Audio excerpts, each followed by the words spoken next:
Merci d'être tous là en fait. Donc, Maître, présentez-vous un peu au début. Comme ça. Bonjour à tous. Aude Mutter, je suis avocate au barreau de Nice, associée d'un cabinet d'avocats interbarreaux. Donc nous sommes installés avec un cabinet à Cannes et un cabinet à Nice. Voilà, donc nous traitons des litiges relatifs notamment au droit des affaires, du droit immobilier, droit de la construction et pas mal de réparation du préjudice corporel.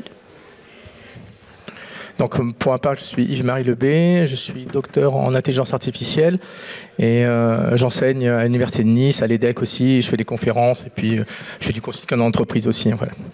Donc, on va traiter aujourd'hui on a un peu de mal avec les slides, j'ai l'impression. Donc, on va traiter un peu de différents sujets, c'est la perception de l'IA par l'avocat, en fait.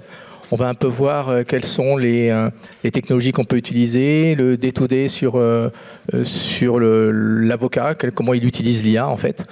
On va parler d'éthique et puis la contrainte de l'avocat aussi qui peut être importante vis-à-vis des données. Peut-être 2 mots là-dessus, peut-être Aude, sur voilà. Ouais, on y est. Donc Aude, on avait travaillé un peu sur le dossier ensemble, les notions de l'utilisation de l'avocat, l'IA par l'avocat. Tu aurais un peu à nous partager un peu des... Alors effectivement, on a quelques statistiques à vous partager sur l'utilisation que nous faisons en tant qu'avocat de l'IA dans le cadre de notre profession. Donc on a une enquête réalisée par Wolters Kluwer en 2024 qui a démontré que 76% des juristes et 68% des avocats utilisent l'IA générative au moins une fois par semaine. Et les études démontrent que ça représente un véritable gain de productivité qui est estimé jusqu'à 15% par collaborateur. Autre chiffre qui est intéressant, c'est que finalement, seuls 6% des professionnels du droit qui sont interrogés sont inquiets et pensent que l'IA pourrait, in fine, les remplacer. Donc clairement, tu représentes les 94% qui pensent que l'IA va t'aider à être augmenté et à mieux répondre à tes clients. Donc. Exactement. D'accord. Exactement. Alors nous avons une autre étude réalisée par LexisNexis dont tu vas nous parler. Donc en fait, on peut voir, c'est une étude réalisée par LexisNexis. Ceux qui connaissent un peu, c'est un produit logiciel. On n'est pas du tout payé par eux ou par d'autres. Hein. On partage un peu notre expérience d'utilisation. C'est qu'ils ont fait des enquêtes et en fait, clairement, si on voit les avocats, donc ils ont interrogé les entreprises, les notaires et autres, et on voit que les avocats, en fait, que 8% estiment qu'il va avoir un bénéfice clairement pour eux, sur ceux qui sont un peu formés et qui ont compris. Et en face d'eux, il y a quand même 15% qui sont extrêmement inquiets. Comment va être utilisé l'IA dans le milieu juridique en fait. Et il y a toute une grosse masse au centre de 56% qui sont un peu mixtes, ils voient le potentiel mais le danger en même temps. Donc aujourd'hui la pénétration de l'IA dans les cabinets d'avocats n'est pas énorme pour l'instant, d'après toi? Oui, l'IA intègre doucement nos cabinets, mais c'est vrai qu'on s'y met, on prend le train un peu en marche et on n'est pas forcément des pionniers en la matière, puisque toujours selon cette étude, on voit que évidemment les avocats ont connaissance de l'IA, mais finalement on a près de la moitié qui déclarent l'utiliser au moins une fois par semaine, qui l'utilisent dans leur pratique, mais on a uniquement 18% qui indiquaient en 2023-2024 en faire usage dans l'exercice de leur profession et pour l'exercice du droit. Il y a des raisons à la non-utilisation. On voit quand même, ils connaissent tous 95% et que 18% qui l'utilisent. On a une raison pour ça? Parce qu'on était peut-être inquiet à l'arrivée de ces nouvelles innovations sur les enjeux. Et puis, il faut combiner ça avec les principes de notre profession, le secret professionnel. C'est des choses qui sont, à la base, pas forcément encadrées. Donc, ça pose certaines questions. Alors, c'est vrai qu'on entend aussi beaucoup parler de justice prédictive. Alors, tu peux peut-être nous rappeler la distinction entre les notions d'IA prédictive et générative? Oui, donc générative, tout le monde connaît probablement. C'est le principe, c'est création de contenu. D'accord. Donc, vous avez compris que l'IA générative, c'est un méga espace vectoriel. Chaque mot est un vecteur. Et l'IA a réorganisé ce qu'on appelle des paramètres pour pouvoir les mettre les uns à la suite des autres. Si on parle d'une phrase simple, la souris est mangée par le chat, dans 95% des cas, ça va être le chat et c'est le chat qui est prononcé. Mais quelquefois, la souris peut être mangée par un chien ou un oiseau. Donc là, ça sera que 5%. Et c'est pour ça, quelquefois, vous voyez, dans des IA, on peut être disruptif. C'est là que l'IA générative va être disruptive et va vous proposer la souris est mangée par un oiseau. Mais c'est que dans 4 ou 5% des cas. Ça, c'est du génératif. Ça génère du texte. D'accord. Donc, on parle ChatGPT, Mistral et Gemini aussi. L'IA prédictive, c'est autre chose. L'IA prédictive, c'est quelque chose où on prédit le futur basé sur les données du passé. Donc, je veux un truc très simple. Je vous dis 2, 4, 6, ben, je prédis que je vais dire 8 derrière. D'accord? C'est ça du prédictif. C'est basé par rapport à l'expérience précédente, on est capable de prédire un peu la suite. Et donc là, le prédictif est très différent, vous voyez, entre IA prédictive et IA générative. Le prédictif, on le faisait depuis très longtemps. Ça a commencé dans les années 80, on faisait déjà du prédictif. On avait déjà des réseaux neuronaux à cette époque-là. Donc, pour les avocats, l'intérêt, c'est de prédire ce que pourraient avoir les résultats d'un procès ou d'un problème derrière, en fait. Donc là, c'était juste pour mettre un peu... Hop. Donc là, on va essayer maintenant de voir l'utilisation quotidienne de l'IA, en fait, dans le domaine juridique. Donc, on a des usages différents, les plus courants, d'après toi, est-ce que tu utilises en général, toi? Alors concrètement, je vais utiliser l'IA pour tout ce qui va être des missions de veille juridique, pour me tenir informée, pour effectuer des recherches juridiques. On peut également utiliser l'IA au sein du cabinet pour rédiger des courriers, des mails, des tâches plus administratives, pour rédiger des actes, donc ce qui va être des contrats, des baux, et pour toute la partie qui concerne la gestion des dossiers, automatiser des tâches au sein du cabinet. D'accord.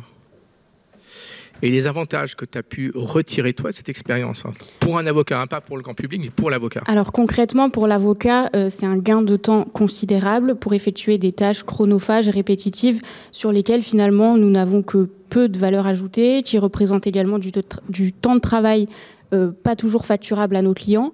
Et donc ce temps que l'on dégage, on va pouvoir le consacrer à des missions pour lesquelles on a une vraie plus-value, pour lesquelles on met en application nos domaines de compétences précis, et on dégage également plus de temps à consacrer à nos clients pour améliorer la relation client, fournir un service plus personnalisé finalement pour l'humain. L'amélioration en relation client, on le voit aussi chez les médecins. Ceux qui utilisent une aide au diagnostic avec une IA prédictive, et pas générative, encore une fois, ce n'est pas du génératif, c'est du prédictif dans ces cas-là, ils améliorent la relation client, la relation patient dans leur cas, en fait, parce que vous êtes tous allés à l'hôpital, et en fait, le médecin vous prend en 15 secondes, il vous parle à peine, et puis vous restez un peu béat comme ça, avec votre peur. Et donc là, ça aide non seulement les médecins, mais aussi vos avocats en même temps. En fait, et la veille juridique, c'est intéressant, ça. La veille juridique, c'est... Tu m'as parlé d'un problème qui était, il y a les clients qui vont voir aussi à ta place quelquefois, ils arrivent presque préparés, mais peut-être mal préparés dans certains cas. Alors oui, ça c'est quand on effectue des consultations, effectivement on constate maintenant que certains clients arrivent en ayant fait eux-mêmes des recherches, en ayant eu eux-mêmes des informations. Au niveau de la veille juridique, concrètement, le domaine réglementaire, les lois, la jurisprudence évolue quotidiennement, et donc en tant qu'avocat, nous avons l'obligation de nous tenir informés. Mais c'est vrai que c'est quelque chose qui est assez chronophage. Donc, avec l'IA, nous allons pouvoir avoir très rapidement des résultats qu'on obtient qui vont être centralisés à partir de sources multiples. C'est également intéressant pour la jurisprudence puisque nous avons des décisions parfois complexes, longues à analyser. Je pense notamment aux arrêts de la Cour de cassation. Et là, nous pouvons obtenir assez facilement des synthèses.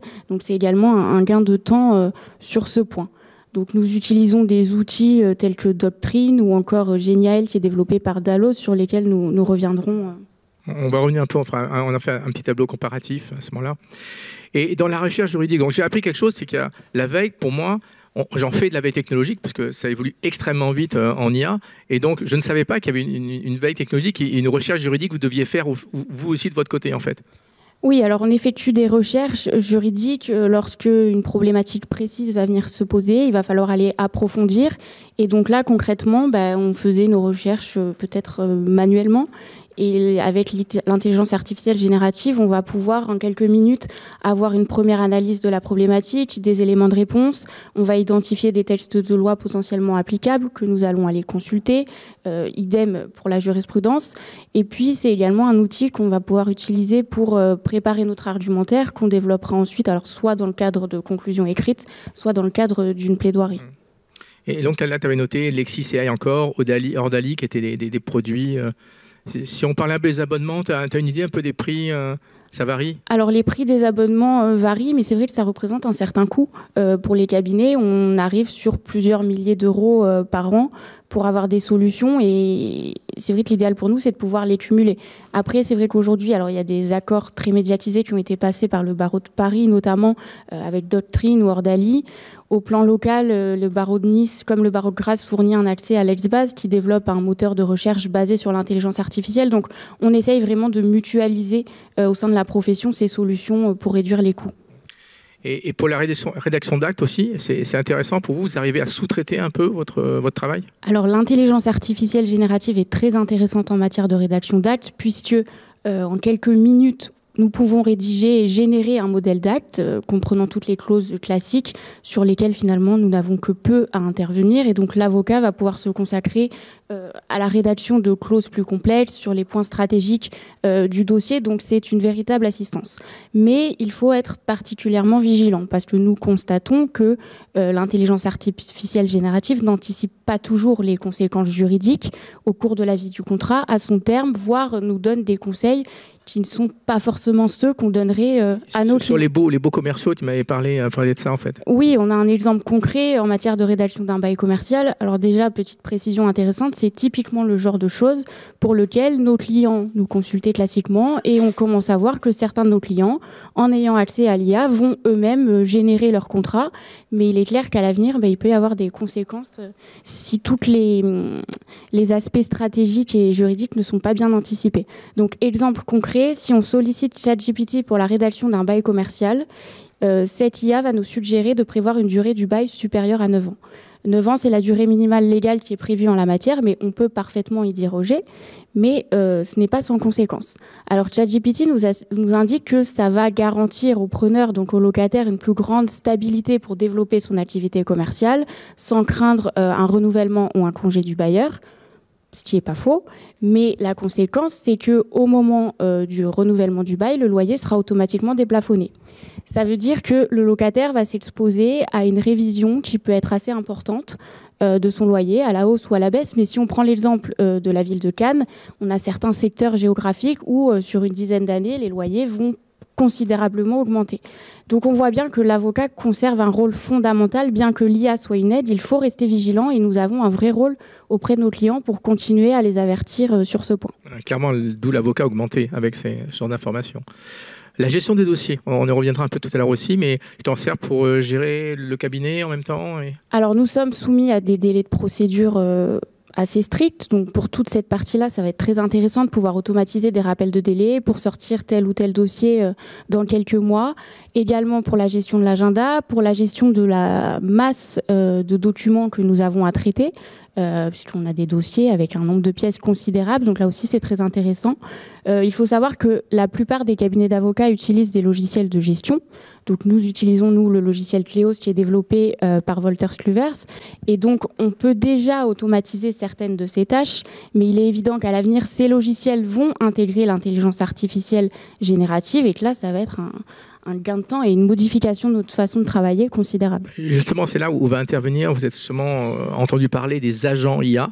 En fait, c'est pas ces agents on peut définir un agent manager à qui vous donnez une tâche, aide-moi sur ce procès et ainsi de suite. Et lui, il va chercher un sous-agent va chercher la juridiction, l'autre va faire une veille, l'autre va vérifier ce qu'a fait le premier agent. Et ça arrive très vite. On le voit déjà qu'ils commencent à être implémentés. Et ça va arriver très vite chez vous les avocats, où tous ces logiciels même ne serait-ce que prise de rendez-vous. Vous allez parler, rien qu'à votre téléphone, vérifie que je peux me prendre rendez-vous, optimise-moi le temps avec mon confrère et ils vont accéder aux agendas et vous aider à ça. Donc là, vraiment, l'automatisation et l'arrivée de l'IA va être considérable à ce niveau-là. On va parler un peu des outils disponibles parce que c'est quelque chose qui est assez important à mentionner. Il y a divers outils, donc à la fin, on vous fera un petit tableau récapitulatif, mais juste un peu en citant les premiers, en fait. Alors, au niveau juridique, on travaille avec des éditeurs juridiques qui développent actuellement de l'intelligence artificielle générative qui est basée, adossée sur leurs fonds documentaires.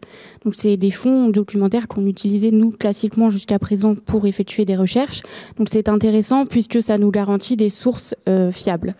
On a également vu apparaître une intelligence artificielle générative spécialisée en droit français et française, Ordali, qui fonctionne sur le même modèle que ChatGPT, mais l'intérêt est que les sources sont fiables et sont vérifiées pour les juristes français. Et autre distinction, il n'est pas nécessaire de prompter de la même façon puisque cette IA est déjà entraînée pour être utilisée par des professionnels du droit. Donc on en parlait tout à l'heure, par contre il y a des coûts assez importants, mais on commence en tout cas à les mutualiser au sein de nos barreaux. Oui, parce que j'ai vu des abonnements qui étaient autour de même 1300, 1500 euros par mois. pour certains types de logiciels que vous utilisez. Mais pas tous les cabinets peuvent se permettre ça. Exactement. Et si on veut quelque chose de performant et de complet, oui, ça représente des coûts assez importants. Et donc, en fait, aussi bien nous, dans notre secteur de l'IA, vous avez tous vu les annonces toutes les semaines, mais même tous les jours, il y a des annonces nouvelles, de nouveaux produits, de nouvelles fonctionnalités, même ne serait-ce que dans ChatGPT, Operator qui arrive aujourd'hui, le produit de Task, vous pouvez générer des tâches avec ChatGPT maintenant, donc il peut vous amender votre agenda. Et donc, dans l'IA utilisée par les avocats, c'est pareil, parce que ce qu'il faut comprendre derrière Doctrine, derrière Odali et LexisNexis, c'est que derrière, ils ont une IA prédictive derrière. Donc eux, ils ont une base de données de tous les textes. Et ça, c'est au début, leur métier, c'est ça, c'est d'avoir une énorme base de données de tous les textes. Et arrive l'IA générative. Et l'IA générative avec les hallucinations. L'hallucination, c'est quand l'IA fait une probabilité du mot à prononcer. Et donc, du coup, elle peut vous donner des faux articles, on en avait parlé, des faux référés, et ainsi de suite. Et donc, il y a eu une histoire il y a 2-3 ans, c'était aux États-Unis, où quelqu'un avait fait un document avec des faux référés, et le juge est tombé dessus en disant, mais ça n'existe pas, ce numéro d'article, et ainsi de suite. Et donc là, l'idée qu'ont développé Doctrine et les autres logiciels, c'est de dire, on a une IA générative qui peut nous aider à lire des documents, et en parallèle, j'ai ma base de données que j'ai fait en mode base de données vectorielle, donc ils ont transformé tout ce document, toutes les lois qu'ils avaient, et ils vont corroborer, ils génèrent une requête sur l'IA générative. En parallèle, ils génèrent une requête sur l'IA prédictive, c'est-à-dire les documents qu'ils avaient, et à partir de là, ils vont réduire les hallucinations. L'IA générative va faire une proposition, et l'autre partie du logiciel va vérifier si le document existe vraiment, et donc la réponse va être meilleure. Et là, ça évolue très très vite, et c'est là qu'on voit un peu, on a fait un résumé du tableau, où on résume un peu comment Aude utilise ça dans son cabinet. La veille juridique, on voit les principaux, on l'utilise tous, la synthèse des décisions, la recherche assistée, la rédaction des courriers. Alors, on voit la rédaction de courriers, c'est utilisé, certains logiciels l'intègrent, d'autres on marque possible parce que vous pouvez toujours extraire le texte et le mettre dans ChatGPT ou dans une IA et puis après en tirer un courrier. Et je vous montrerai un peu après pour ceux qui n'accèdent pas à ce logiciel parce que c'est quand même onéreux et pour un jeune avocat, c'est un peu difficile de sortir 1400 ou 1500 euros par mois de taxes, hein, je dirais. Et vous voyez les deux dernières colonnes, en fait, c'est chacune utilise la générative. Donc tous ceux qui avaient que des bases de données au départ de loi ou de textes de loi, maintenant ont à côté une IA générative. Certains l'ont développée eux-mêmes, c'est-à-dire on peut créer une IA générative sur... Moi, j'ai installé Mistral en local sur mon PC, j'ai installé DeepSeek, l'IA chinoise qu'on a tout le monde parlé, et eux l'installent en local, mais certains utilisent directement ChatGPT, en fait, ou Claude, ou Mistral, mais en se connectant au serveur. Ils ont des accords avec le fournisseur de LLM, Mistral. Mistral, très très bien fait pour le français, hein, parce que c'est Mistral, il faut comprendre, c'est une IA française qui a été au début très entraînée sur le langage français. Donc quand vous faites une requête sur une IA américaine, type ChatGPT, il a été entraîné sur des textes américains qui ont été après traduits en français. Donc tu me disais un mot là-dessus sur les différences de législation. Oui, à mon sens, au regard de l'intelligence artificielle générative, il faut quand même bien avoir à l'esprit que le système juridique français est différent du système anglo-saxon, puisque dans les pays anglo-saxons, nous sommes dans des pays qu'on appelle de case law. Donc en fait, il n'y a pas de texte de loi codifié, ce sont les précédents qui sont la principale source du droit. Donc les litiges sont tranchés par analogie avec les cas précédents. En France, nous sommes dans un pays de common law, donc les textes de loi sont codifiés, on a un très grand nombre de textes qui se renvoient les uns aux autres, et la jurisprudence va venir en interprétation de ces textes. Donc l'intelligence artificielle générative ne peut pas appréhender le droit de la même façon dans ces deux systèmes, puisque dans un cas, l'algorithme va fonctionner par analogie, alors que dans l'autre, on identifie le texte applicable et on vérifie quelle en est l'interprétation faite par les tribunaux. Donc, vous voyez le problème, c'est que vous interrogez ChatGPT qui a été principalement entraîné sur du texte américain et des lois américaines et du case law, et donc il va vous proposer une stratégie de réponse au procès qui va être complètement déphasée en fait. Donc c'est là qu'intervient, et on voit la dernière colonne qu'il y a prédictive, c'est que là ils ont leur base de données de loi, de texte, et ça leur permet clairement de vérifier la réponse de l'IA générative et de la corriger, de l'amender et de faire une proposition à l'avocat qui est nettement meilleure dans ces cas-là. Alors, tu m'as parlé aussi de d'autres outils qui sont pas spécifiques au domaine juridique, mais qui peuvent être très intéressants pour nous, avocats. Donc, Tout le monde connaît ChatGPT, donc encore une fois, j'ai pas de préférence, bien que j'utilise, rien que sur mon téléphone, j'en ai 13 d'IA, vous voyez, donc je suis constamment en train de jouer avec, parce que étant donné qu'on fait de la recherche, on est obligé d'être au courant un peu de tout ce qui se passe. J'enseigne, donc les étudiants aussi, en général, nous posent des questions. Mais quand je reviens aux outils, donc c'est des outils que vous pouvez tous utiliser ici dans la salle, hein, ChatGPT. Alors, ce que je vous invite, c'est plutôt de prendre un abonnement. Pour deux raisons. La première raison, c'est que les réponses vont être de meilleure qualité parce qu'ils vont faire appel à les LLM, c'est Large Language Model, qui vont être plus grands, plus larges, et donc vous aurez des meilleures réponses que la version gratuite. Deuxième point, la version gratuite, c'est vous le produit. Donc tout ce que vous allez injecter, ne serait-ce que des documents, si vous avez une entreprise, bâtiment ou peu importe, vous injectez votre fichier client, ben c'est ChatGPT qui l'a, c'est-à-dire l'entreprise américaine OpenAI qui a votre fichier client. Donc après, il va le revectoriser dans sa base, dans son espace vectoriel, mais il a cette information. Et on ne sait pas si au moment où vous injectez le fichier pour demander segmentarise-moi ce fichier des clients, je veux voir quels sont ceux qui payent bien ou autres, ben vous avez donné cette information avec l'adresse, le numéro de téléphone et ainsi de suite. Donc il faut prendre conscience qu'une version gratuite, tout part. La version payante, il s'engage. Alors il y a un petit bouton à cocher quand même dans ChatGPT, parce qu'ils vous disent on ne mémorise pas, on ne s'en sert pas pour entraîner. Sauf il faut préciser que vous ne voulez pas. Sinon, par défaut, ils vont utiliser ce que vous mettez dans ce logiciel, dans cette IA. Ils vont l'utiliser, sauf si vous avez le bouton pour dire « je ne veux pas ». Mais il faut y aller quand même, sinon toute votre information passe aux Américains. Donc évidemment, vous pouvez utiliser ChatGPT en brut, simple, pour résumer des documents. Et une nouvelle annonce qui a été faite. Alors je sais que les avocats et donc m'ont dit que vous aviez une contrainte d'avoir des serveurs en Europe, vous ? Alors, nous sommes soumis bien évidemment au secret professionnel et donc nous devons tout mettre en œuvre pour préserver la confidentialité et protéger les données personnelles de nos clients. Donc c'est une obligation de moyens. Nous devons pouvoir démontrer que nous avons fait notre maximum pour préserver ces données, ce qui implique d'avoir recours à des prestataires qui vont héberger les données en Europe pour bénéficier des règles protectrices applicables. Je pense notamment au RGPD. Si en tant qu'avocat, je vais avoir recours à des solutions où je sais pertinemment que les données sont hébergées en Asie, aux États-Unis ou je ne sais quoi, en cas de fuite de données, j'aurai du mal à justifier avoir tout mis en œuvre pour préserver la confidentialité, les données de mon client. Et suite à ça, vous avez entendu probablement OpenAI, donc l'entreprise qui a fait ChatGPT, qui a annoncé, qui a déjà des bureaux depuis très peu de temps à Paris. Donc ChatGPT a ses propres bureaux à Paris. C'est pas anodin, ils ne payent pas des gens ici pour rien. Ça leur donne accès à un marché français, à des entreprises françaises et à un marché européen. Et donc ils ont avec von der Leyen, aujourd'hui la responsable de l'Europe, ils ont des accords en signature maintenant pour que OpenAI, cette boîte américaine qui est un peu le fer de lance de l'IA aujourd'hui, installe leur propre serveur. Ce qui fait que les avocats et tous les corps de métier qui sont régis par le RGPD vont pouvoir utiliser ces produits américains en disant moi c'est sur en Europe maintenant, c'est bon, je suis sous la loi et je suis pas hors la loi. Alors j'ai cité Mistral aussi, qui a les serveurs installés. Alors, Mistral, c'est une entreprise française qui était un fleuron français. Il faut comprendre aussi que derrière Mistral maintenant à 49%, on a Microsoft qui a investi énormément d'argent dedans. Un petit mot sur Microsoft, ils ont travaillé sur l'IA, mais ils ont été extrêmement en retard sur tout le monde. Mais par contre, ils ont été extrêmement clever, extrêmement intelligents à ce moment-là. Ils ont dit, au début, on va mettre de l'argent dans OpenAI, ChatGPT. Puis ils étaient vraiment à la ramasse complet. Microsoft n'avait pas sorti d'IA, et donc le copilote que tout le monde utilise maintenant, le produit Microsoft, c'est ChatGPT à l'intérieur. Il faut comprendre, c'est ChatGPT. Ils payent le droit d'utiliser ChatGPT, ils l'ont impacté avec le mot copilote qu'ils utilisent pour...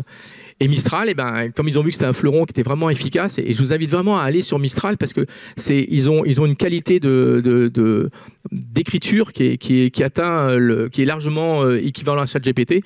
Et c'est une boîte française et en plus c'est installé en France. Et donc si vous avez des contraintes vis-à-vis de vos métiers différents, vous êtes sous le coup du RGPT et Mistral pourra le respecter en fait. Et donc là, j'ai pris un petit exemple que j'utilise moi-même. J'ai créé un assistant, mais tout le monde peut le faire. Vous aurez les instructions derrière. Alors, je vais me retourner pour montrer un peu. Donc là, en fait, c'est un système qui répond aux emails automatiquement. Donc d'accord. Donc c'est un GPT que j'ai entraîné avec des exemples d'emails. Donc j'ai pris beaucoup d'exemples d'emails que j'avais, donc une centaine d'emails auxquels j'ai répondu. Donc j'ai pris tous ces emails, je les ai mis dans un fichier, j'ai créé un fichier, un PDF, parce qu'en général OpenAI, donc ça c'est ChatGPT, lit les fichiers PDF facilement. Donc j'ai injecté toutes mes réponses.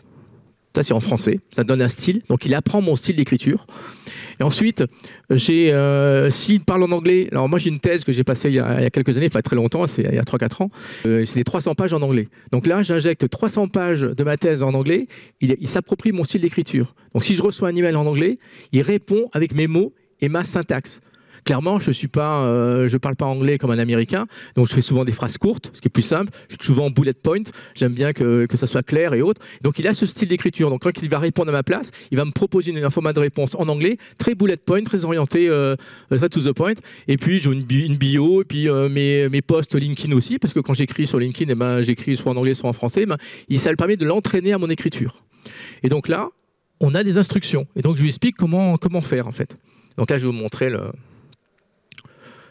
qu'est-ce qu'il y a comme instruction. Donc ça, vous écrivez techniquement ce texte dans les instructions du GPT, et donc vous allez lui dire, je veux, pour assister, tu vas m'assister comme utilisateur de la réponse à des emails, qu'ils soient professionnels ou personnels, tu vas répondre de façon claire et concise. Donc j'explique vraiment ce qu'il veut. Enfin, donc son espace vectoriel, il va comprendre le mot concis, clair. Donc il comprend qu'il faut qu'il réponde d'une certaine façon. Il ne va pas me répondre à la mode d'Ormesson avec des grandes phrases, des belles phrases et autres. Ça sera plus direct.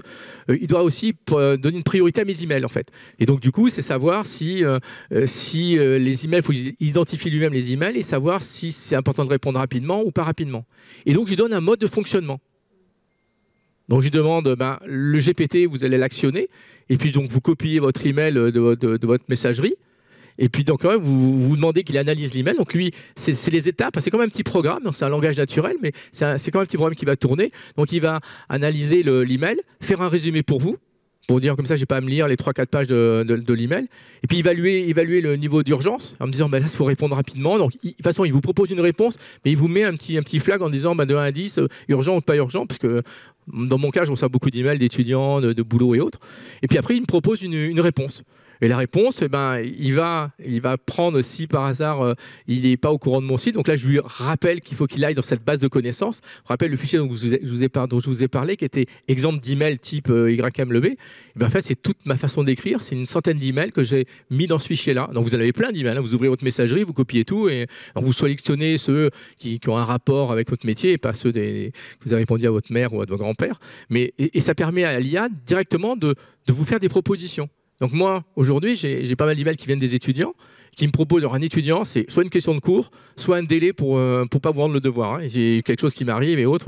Et donc j'ai instruit, j'ai un fonctionnement qui fait que dès qu'un étudiant me parle, en fait, il m'envoie un email, j'ai une proposition de réponse faite par l'IA qui rentre dans mon draft, en fait. Donc ça part pas automatiquement, je vérifie toujours. Et ça, c'est une façon de faire qu'il faut toujours appliquer. Le jour où vous allez l'utiliser, vous pouvez l'utiliser demain, vous recopiez ça, et puis vous pouvez faire un GPT. C'est si vous mettez une automatisation sur votre email, vous vérifiez toujours avant d'envoyer. Donc ça passe dans draft, et puis vous vérifiez vos emails, et puis si la réponse vous correspond, vous pouvez envoyer. Et donc, si le cas, et donc j'ai prévu, si le cas est en anglais, je lui demande qu'il aille s'informer de mon style d'écriture, de ma thèse et de 300 pages. Comme ça, il va me répondre avec mon style d'écriture et mon niveau d'anglais, en fait. Voilà, donc ça, tout le monde peut l'utiliser. Ça, c'est pour les avocats qui n'auraient pas les moyens de se payer un système d'email ou d'aide à la réponse. Et ça, c'est gratuit sur le ChatGPT. Alors, tu m'as parlé d'un autre outil très intéressant pour nous, avocats, NotebookLM. Donc, NotebookLM, c'est un produit de Google. Alors, c'est pas très connu pour l'instant. Pourtant, c'est diablement efficace. C'est un outil d'écriture, en fait, qui est alimenté par de l'IA. Donc, on peut lui donner un nombre considérable de fichiers, des gros fichiers. Il peut les analyser. Alors, non seulement il va analyser ces propres fichiers-là, mais il va ensuite utiliser de l'extérieur une base, le LLM, ce qu'il a. Donc, il a une IA avec son LLM, Large Language Model, et vous créez-vous une base de données personnelle, en fait, avec tous vos fichiers. Et donc là, ça va permettre dans ton cas, c'est de mettre des dossiers clients, par exemple. Donc, je vais revenir sur un slide après sur comment ça fonctionne, mais tu m'as souvent parlé de cette sécurité, en fait. Les logiciels américains, c'est où vont mes données, qu'est-ce qu'ils en font. Et là, on voit clairement que Google a changé son fusil d'épaule, parce que je vous ai même mis la note exacte où il le mentionne, c'est que tout ce qui est utilisé dans NotebookLM, incluant la version gratuite, ils s'engagent donc par contrat. Donc si par hasard ils ne le faisaient pas, et ce sera un peu difficile pour eux et ça irait très très mal, surtout aux États-Unis où le mensonge est très mal considéré. C'est qu'en fait ils n'utilisent ni les requêtes, ni les importations, ni les réponses. il l'utilise pour entraîner l'IA. Il le dit expressément. Ça veut dire que tout ce que vous pourriez, dans la version gratuite de ChatGPT, à l'inverse, eux, ils l'utilisent, ils le disent. ChatGPT, tout ce que vous mettez dedans, ils l'utilisent pour entraîner leur modèle. Là, Google, dans Google Workspace, ne l'utilise pas, même sur la version gratuite. Et il y a une version payante. Alors là, je vous engage, si vous avez une entreprise, c'est version payante, c'est ce qu'on appelle Notebook LM+, qui est extrêmement efficace. Donc la version gratuite, c'est 50 fichiers. Alors là, vous êtes tous assis, vous allez comprendre. 50 fichiers. Chaque fichier peut avoir 500 000 mots à l'intérieur. 500 000 mots, c'est près de 900 pages. Une thèse de 300 pages, c'est près de 100 000 mots.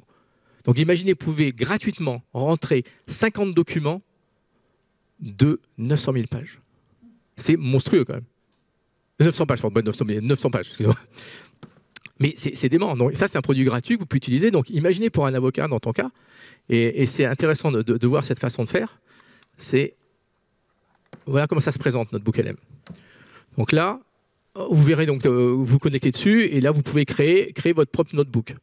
Et vous pouvez avoir, imagine dans ton cas, c'est un notebook par client, par exemple, dans lequel, si tu prends une version payante, c'est 300 pièces documents de 900 pages chacun, donc il y a 2 coups à mettre quand même. Hein, et si c'est gratuit, c'est 50 documents, et là, si c'est payant, c'est 300 documents. Et donc, chaque espace, en fait, vous allez pouvoir le remplir avec des documents. Ça se présente comme ça, l'interface. Si vous pouvez drag and dropper, vous pourrez directement mettre vos fichiers de tout format. On montre bien, ça peut être du PDF, du texte, de l'audio. Imaginez une conférence avec votre client, dans ton cas, une cliente qui vous parle au téléphone, tu enregistres, tu rentres directement et ça te fait le résumé de ton réunion avec ton client. Si par hasard, le client, il y a des choses qui se passent sur le web, correspondant à ton client, c'est-à-dire des fois ça peut être une attaque sur diffamation, c'est sur les journaux du web, et vous mettez le lien directement. Donc rien que le lien, pas le document, le lien, vous rentrez le lien, et ça rentre dans cette base de données, il vectorise tout, il refait un mini LLM avec tous vos documents. Alors évidemment, c'est pas un gros LLM parce qu'on va parler de 500 documents, c'est pas énorme, ça nous paraît grand parce que c'est 900 pages multiplié par 500, mais pensez qu'un LLM normal, c'est 640 billions de paramètres. D'accord ? Donc c'est considérable. Donc là, vous allez créer un petit LLM que vous allez pouvoir utiliser et ça se présente comme ça à la fin. Vous avez de ce côté-là tous vos fichiers. Donc là, la version gratuite, vous pouvez mettre 50. D'accord ? Et vous avez différents fichiers. Alors des fois, ça peut être un PDF, des fois, ça peut être un lien, des notes personnelles. Vous écrivez un texte, quelque chose que vous récupérez de n'importe où. Vous pouvez l'indexer dedans. Et à partir de là, vous pouvez poser des questions. Et là, on revient à ton truc qui est la chronologie, en fait. Alors, et c'est quoi la chronologie pour toi, c'est utile ? Oui, c'est toujours utile. On a des litiges qui remontent sur plusieurs années où, rien que dans nos écritures, on commence par rappeler les faits, l'historique du litige et donc la chronologie. Et là, c'est juste un bouton. Vous cliquez dessus, il vous lit les 50 documents et il vous dit il s'est passé ça à telle date, ça à telle date. On prend le cas d'un quelqu'un qui est connu, Elon Musk, on l'aime pas, on l'aime pas. Par exemple, on peut lui demander, fais-moi une biographie d'Elon Musk. En fait, il vous rentrez une cinquantaine de documents, des liens internet, des documents, des livres qui ont été écrits sur lui, ainsi de suite. Et vous lui demandez la chronologie, il est né quand, et il va expliquer les 50 documents et il va vous faire, en cliquant juste un petit bouton, il est né à tel an, il a fait ci, il a fait ça, par année, en fait. Et on voit tout ce qu'il a pu faire dans ces cas-là. Donc, l'IA, dans ces cas-là, a lu tous les documents, il a vectorisé et après il a pu recréer un texte de chronologie sur sa vie, par exemple. Et donc vous avez un guide d'études, vous pouvez des questions, par exemple, vous pouvez préparer un QCM sur un cours et ainsi de suite. Donc c'est un outil qui est gratuit, qui est extrêmement performant, qui va être utilisé par beaucoup d'avocats en fait, et dont la protection est assurée parce qu'ils se sont engagés maintenant de ne pas utiliser ces données pour entraîner leur modèle. Et en plus, si vous prenez la version payante, donc là, encore une fois, je n'ai pas d'action chez qui que ce soit, mais voilà, je voulais partager un peu l'expérience. On est plusieurs à l'utiliser maintenant et c'est assez intéressant en fait. Donc là, c'était l'évaluation de CV. Donc j'ai une requête sur des CV. J'ai rentré les 8 ou 9 CV, le descriptif de poste, et ça m'a donné le meilleur CV en fait.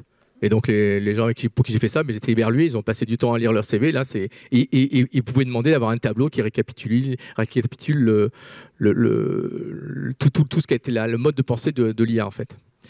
Maintenant, on peut voir un peu à toi de nous parler un peu des défis en fait et des limites que tu vois avec l'IA.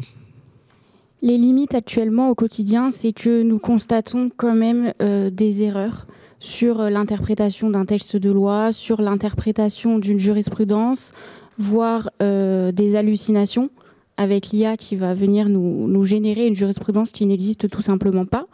en nous mentionnant parfois pourtant la bonne référence, etc. D'où l'importance pour nous d'aller systématiquement lire le texte de loi auquel il est fait référence, lire la jurisprudence pour vérifier qu'il n'y ait pas d'hallucination. Nous avons également des enjeux en termes d'obsolescence des données, puisque je vous l'indiquais tout à l'heure, c'est un domaine où les normes évoluent mais quotidiennement. Et donc, on peut nous faire référence au sein de l'IA à des données qui ne sont plus valables au jour de notre recherche. Et il y a également des problèmes qu'on a déjà évoqués, sur lesquels on va revenir, liés à la confidentialité et au respect du secret professionnel de l'avocat. Là, j'ai découvert en travaillant avec toi, c'est que le secret, c'est votre ADN. Tout est secret, c'est vraiment important. Et donc, c'est vrai que vous relevez les problèmes qui peuvent être limités à ça. Et donc, si on parle de déontologie, en fait, et des responsabilités. J'avais une question. Alors, avant que tu commences, c'est la question, c'est, imagine, demain, tu utilises un logiciel, et puis tu as les données le dossier de ton client qui part dans la nature. Qui est responsable ? Je suis responsable des données de mon client que j'ai sous ma responsabilité, justement, puisque en tant qu'avocat, nous sommes déjà sensibilisés à tous les enjeux en termes de collecte, de traitement, de stockage des données. Mais il est clair qu'avec l'arrivée de l'intelligence artificielle générative, nous avons de nouveaux enjeux qui se posent. En tant qu'avocat, je te l'ai expliqué et rappelé, nous sommes soumis à des principes déontologiques très stricts et nous avons des enjeux en termes de responsabilité professionnelle. Pour vous rappeler un peu les grands principes de la responsabilité professionnelle de l'avocat, il faut distinguer, lorsque l'on va intervenir en matière de conseil juridique, de consultation juridique ou de procédure judiciaire, nous avons une obligation de moyens, un devoir de conseil et de compétence qui nous impose de délivrer à nos clients un conseil pertinent, de développer l'argumentaire dans son intérêt selon la loi en vigueur, la jurisprudence applicable, mais il y a un aléa juridique qui fait que ce n'est qu'une obligation de moyens sans que nous soyons tenus d'en garantir le résultat, puisque à toute procédure judiciaire, il y a un aléa juridique qui est inhérent. Lorsque l'avocat va intervenir en matière de rédaction d'actes, on parlait tout à l'heure de la rédaction d'un bail commercial, l'avocat est tenu d'en garantir la validité et la pleine efficacité. Donc on parle là d'une obligation de résultat. Il ne doit pas y avoir d'aléa sur le contrat que je vais rédiger pour mon client. Lorsque nous avons recours à l'intelligence artificielle générative, c'est l'utilisateur final et donc dans notre cas l'avocat qui va engager sa responsabilité.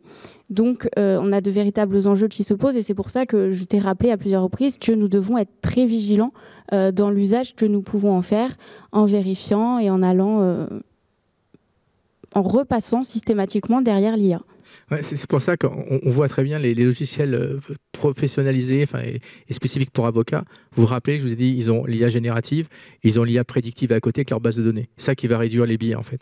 Et ça, que les cabinets qui vont utiliser ces logiciels vont avoir un avantage énorme sur les autres, en fait. Donc, tu parlais des secrets, là, tu avais mentionné les articles. Là. Voilà, le secret professionnel, tu l'as compris, c'est le grand principe essentiel de notre profession. Il est prévu par l'article 66-5 de la loi du 31 décembre 1971, par l'article 2 du règlement intérieur national de la profession d'avocat. La violation du secret professionnel est une infraction pénale qui peut également entraîner des sanctions déontologiques pour l'avocat. Donc nous devons toujours avoir à l'esprit que le secret professionnel doit être respecté. C'est un principe fondamental pour nos clients. C'est ce qui va garantir le lien de confiance indispensable entre l'avocat et son client.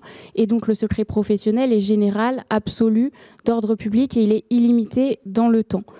Donc, au regard de l'intelligence artificielle générative, on en parlait tout à l'heure, il est de notre responsabilité de tout mettre en œuvre pour préserver les données confidentielles de nos clients qui vont nous être confiées. On parlait de l'hébergement des données.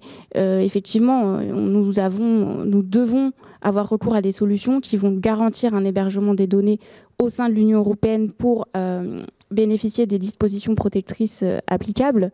Et nous sommes actuellement... peut-être pas quotidiennement, mais au moins plusieurs fois par semaine, avertis par les instances de notre profession, que ce soit les ordres ou le Conseil national des barreaux, sur la vigilance accrue dont nous devons faire preuve en la matière et avec l'usage de l'IA, au regard du secret professionnel, au regard des risques que cela représente. Donc, concrètement, les mesures de précaution qui sont recommandées, c'est si l'on va avoir recours à une solution qui ne garantit pas contractuellement le respect la protection des données et le respect de la confidentialité. Il faut anonymiser tout ce que l'on va introduire dans l'IA, n'introduire aucune donnée personnelle, aucun nom, aucune information sensible sur nos clients.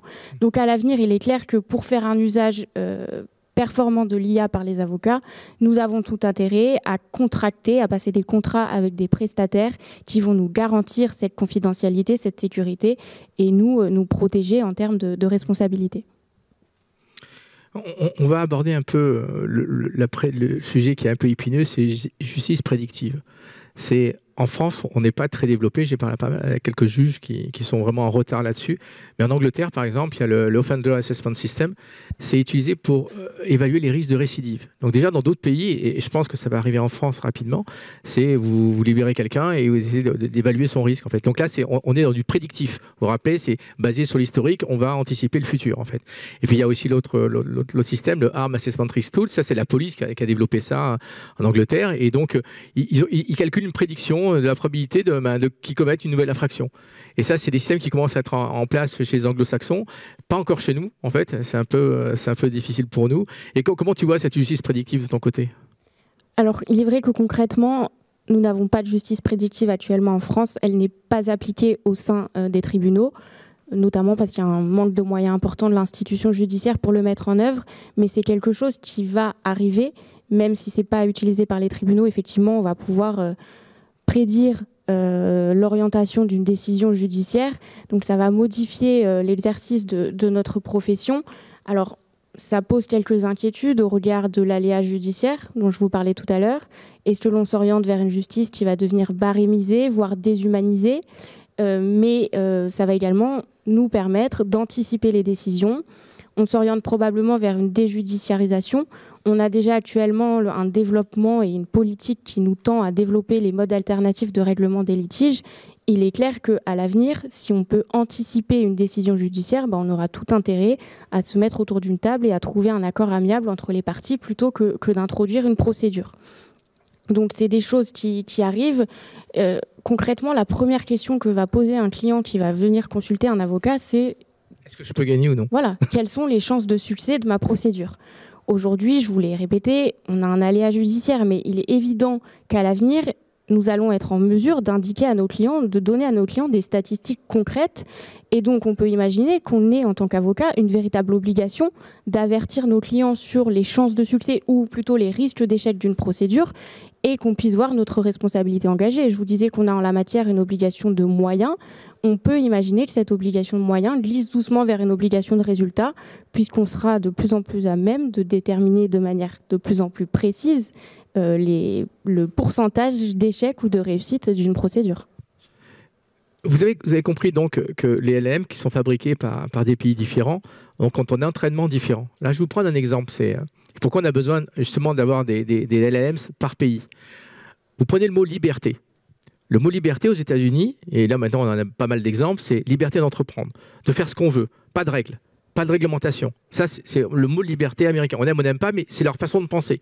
Donc le LLM est entraîné, vous vous rappelez, un LLM, c'est un large langage modèle, vous avez mis 640 billions de paramètres à l'intérieur, et puis après il y a le fine-tuning, qui est comment je vérifie ces réponses. Et donc là, ce sont des humains qui vérifient, et qui vont faire du renforcement pour dire la Terre est plate, non, la Terre n'est pas plate, et ainsi de suite. Donc il y a des humains qui vont vérifier si le LLM a bien été entraîné.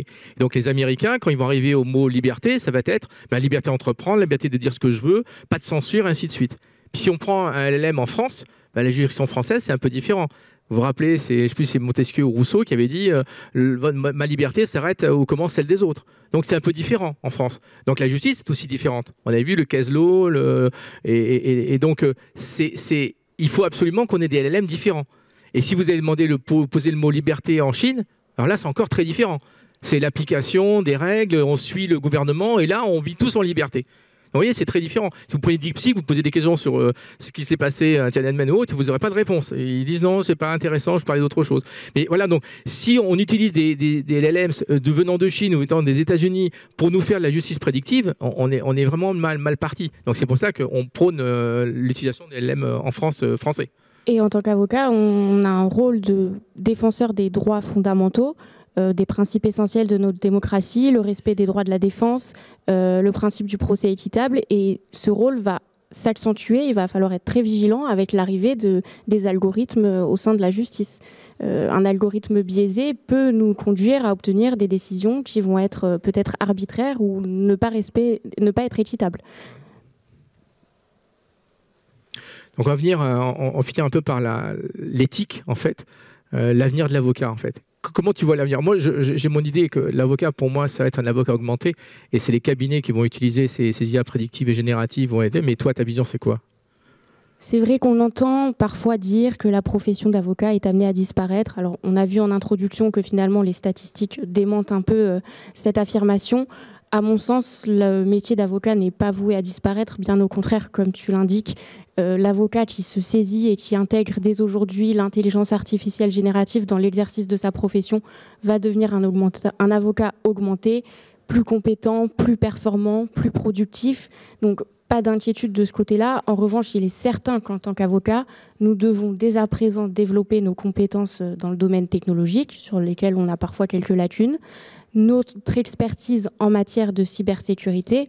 Maintenant, il est clair que la demande juridique est inépuisable, qu'il sera toujours nécessaire d'encadrer des relations contractuelles, de résoudre des litiges, de sanctionner des infractions ou d'indemniser des préjudices. Donc, il va y avoir une transformation, un bouleversement du marché juridique, mais pas de disparition du métier de l'avocat. Alors, nous voyons apparaître aux États-Unis des legal tech, puisqu'il faut bien comprendre que l'IA facilite l'accès au droit et sa compréhension par tous. Donc, l'avocat généraliste, qu'on appelait avocat généraliste, qui traite des litiges simples, lui est voué à disparaître. Aux États-Unis, donc, nous voyons apparaître des legal tech qui délivrent déjà des conseils juridiques simples, voire qui arrivent maintenant à gérer des litiges mineurs devant les tribunaux. Mais qui est responsable là, si ce conseil n'est pas correct, par exemple? Alors, moi, ce qui me pose une difficulté en France avec ces legal tech, c'est que nous avons un délit d'exercice illégal de la profession d'avocat. Comme pour la médecine, oui. Voilà. Ouais. Qui consiste à pratiquer de manière habituelle, onéreuse, une activité de conseil ou de rédaction d'actes pour autrui sans avoir l'autorisation.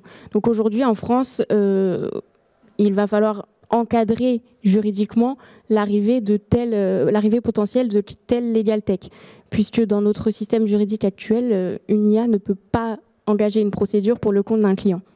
Ouais, c'est toi qui signe en bas et qui donne des conseils aussi. Donc c'est l'avocat qui engage. Comme le médecin qui consulte et qui va donner une consultation, et c'est lui qui signe en bas et qui est responsable en fait. Et je vais finir rapidement parce que là j'ai toujours une demande là-dessus, et j'ai toujours des questions qui me disent je prompte et j'ai pas des bonnes réponses. Alors juste pour vous mettre à l'aise, le QI de ChatGPT 4.0 c'est autour de 156, d'accord? Dans la salle, on est tous autour de 100, 110, d'accord? Donc c'est vraiment un QI extrêmement développé. Le tout, c'est savoir parler à une IA. C'est un assistant. Moi, je l'appelle le stagiaire. C'est un stagiaire super brillant, mais si vous ne savez pas lui parler, ben, il ne sait pas vous répondre. Donc rapidement, je vous fais un petit rappel là-dessus.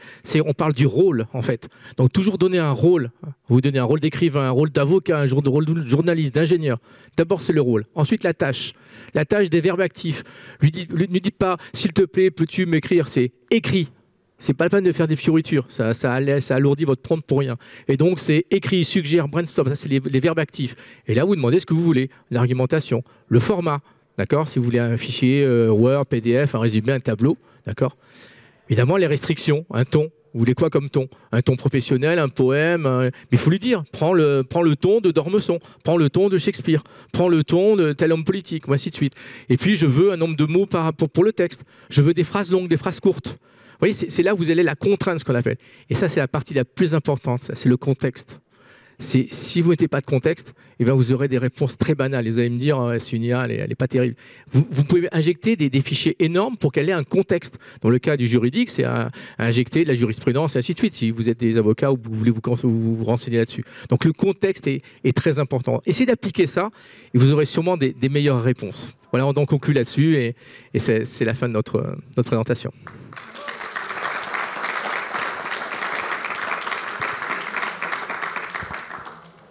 Je ne sais pas si Emeline est là. C'est bon? Vous avez des questions? Non, c'est bon, ça va aller. Vous nous parlez à la fin, vous venez vers nous voir. Et je crois qu'il y a des gens qui sont présents derrière nous. Donc voilà, puis on a nos QR codes si vous voulez un peu nous contacter et contacter le barreau. Merci. Merci.